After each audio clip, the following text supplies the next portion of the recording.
नमस्कार। रेडी हो जाएं डिक्टेशन लिखने के लिए 5 सेकंड में।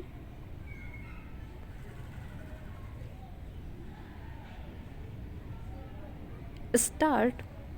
सरकार में उच्च पद पर रहते हुए राजनेताओं को सबसे पहले अपनी भाषा और व्यवहार को संयमित और संतुलित रखने के प्रति सचेत होना चाहिए, मगर ऐसा लगता है कि मालदीव सरकार के कुछ मंत्री खुद ही अपने व्यक्तित्व की गरिमा का ध्यान रखना जरूरी नहीं समझते और वे किसी मसले पर अपनी राय जाहिर करते हुए अन्य देशों के नेताओं की मर्यादा का हनन करने से नहीं चूकते।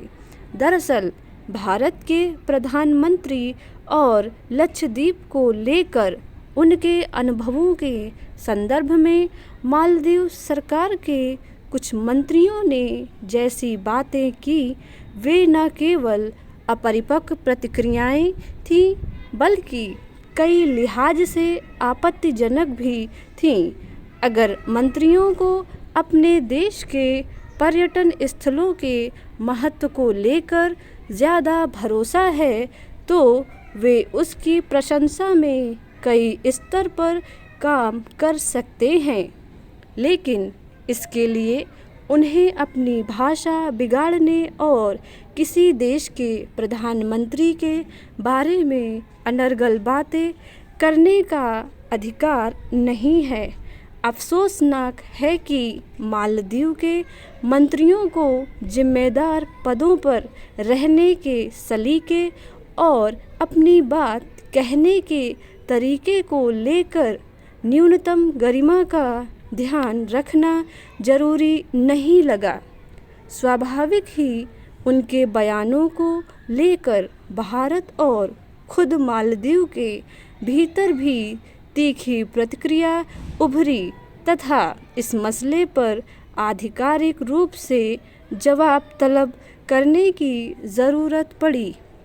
गौरतलब है कि सोमवार को भारत में मालदीव के राजदूत को विदेश मंत्रालय ने तलब किया और वहां के कुछ मंत्रियों द्वारा सोशल मीडिया पर की गई टिप्पणियों पर गंभीर चिंता व्यक्त की गई। भारतीय जनमानस में भी इस मुद्दे पर आक्रोश उभरा। मामले के तूल पकड़ने पर मालदीव सरकार ने संबंधित तीनों मंत्रियों को निलंबित कर दिया। अव्वल तो किसी व्यक्ति या नेता के भीतर ऐसा विवेक खुद होना चाहिए कि उसके विचार, उसकी भाषा और अभिव्यक्ति परिपक्व हों और वह अपने साथ साथ दूसरों की गरिमा का ख्याल रखने का जरिया बने। सरकार में मंत्री बनने के साथ किसी भी नेता पर यह अतिरिक्त जिम्मेदारी आ जाती है कि उसकी गतिविधियों से लेकर बयान तक से खुद उसकी सरकार और उसके देश के लिए कोई असहज स्थिति न पैदा हो।